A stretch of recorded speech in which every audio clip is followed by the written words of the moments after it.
Olá, sejam bem-vindos à nossa segunda videoaula da disciplina Educadores e Educandos, Tempos Históricos.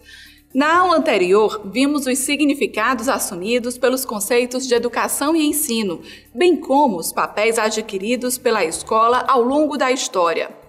Nesta videoaula, voltaremos ao Brasil colônia e veremos como iniciou a educação em nosso país. Preparados para essa viagem? Para começar, você sabe como se organizou a educação no Brasil durante a colonização portuguesa? Sabe quais foram as influências do Marquês de Pombal no contexto da implantação do governo português? Para responder a essas questões, você deve voltar aos seus tempos de escola e recordar-se dos períodos que marcaram a história do nosso país.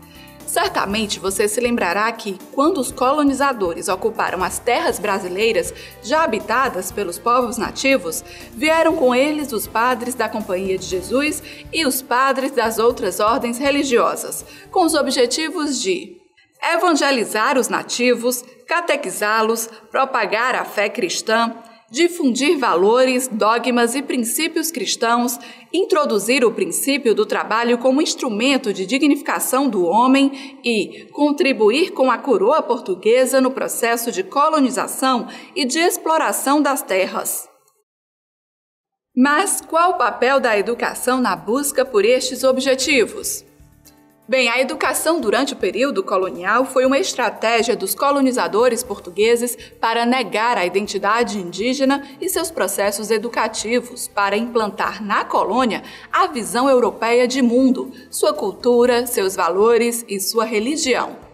Assim, os padres da Companhia de Jesus introduziram na colônia uma concepção de educação voltada para a manutenção das estruturas hierárquicas e de privilégios para alguns, acompanhada da disseminação de formas de exploração e de comportamentos a serem assumidos por aqueles que realizavam tarefas e trabalhos com as mãos.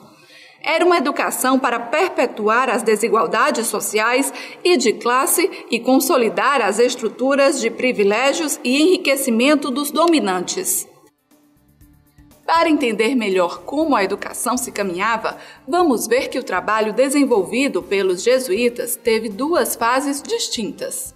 A primeira delas orientava-se pelo plano de estudos concebido por Manuel da Nóbrega, voltado para o ensino das primeiras letras, a catequese, a música e alguma iniciação profissional. A segunda fase foi inspirada nos princípios do Ratio Studiorum, Ordem dos Estudos, concentrando-se no ensino de humanidades, filosofia e teologia, escrito por Inácio Loyola. Diante deste contexto, como se organizavam os papéis de educadores e funcionários? As funções nobres de educar eram reservadas aos sacerdotes. Já os trabalhos braçais, para a sustentação das escolas, eram destinados aos irmãos missionários, que eram os funcionários da época.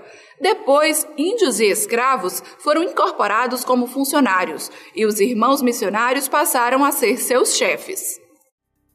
Como podemos observar, a tarefa de educar ficou sempre nas mãos dos sacerdotes e religiosos. Mas até quando? O método aplicado pelos jesuítas funcionou durante 210 anos, de 1549 a 1759, quando uma nova ruptura marca a história da educação no Brasil, a expulsão dos jesuítas pelo Marquês de Pombal.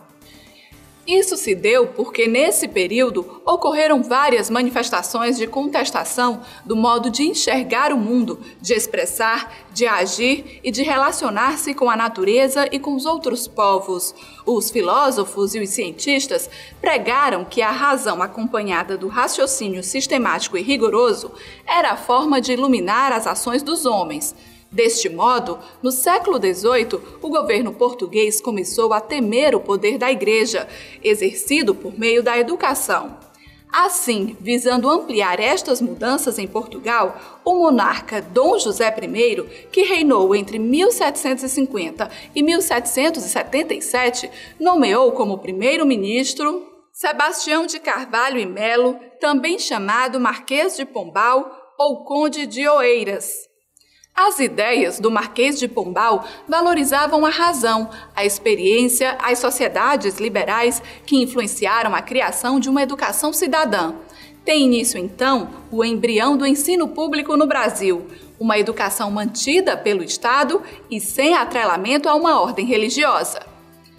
Como você pode perceber, o rompimento com a Companhia de Jesus pode ser considerado, naquele momento, o marco inicial de instauração do processo de laicização da vida política e, especificamente, da educação.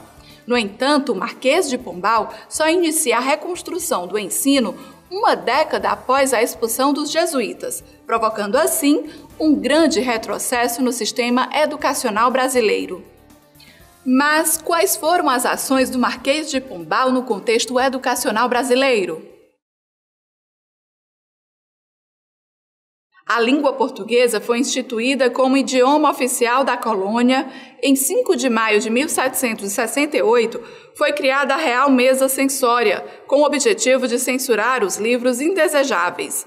Foi proibida a circulação de materiais pedagógicos dos padres jesuítas e, pelo alvará de 10 de novembro de 1772, criou-se o imposto chamado subsídio literário, cobrado sobre aguardente destilada nos engenhos e carnes cortadas nos açougues para custear o pagamento dos professores, e criação das aulas régias de disciplinas isoladas.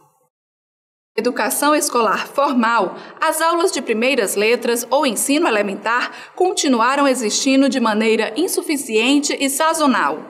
Eram ministradas por professores leigos, membros das ordens religiosas, professores pagos com impostos municipais ou contratados por fazendeiros. Além da ortografia, da gramática da língua portuguesa e da doutrina cristã, eram ministradas aulas de história pátria, aritmética aplicada ao estudo de moedas, pesos, medidas e frações, normas de civilidade visando a formação do homem polido e civilizado, ou seja, aquele que assimilaria os padrões civilizatórios e a visão de mundo dos europeus.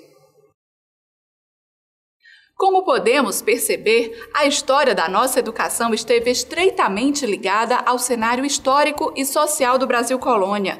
Por isso, que tal relembrarmos de maneira breve o que aprendemos nesta aula?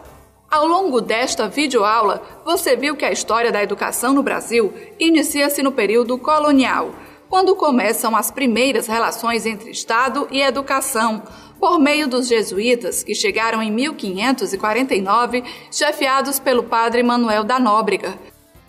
Em 1759, com as reformas pombalinas, houve a expulsão dos jesuítas, passando a ser instituído o ensino laico e público, e os conteúdos basearam-se nas cartas régias.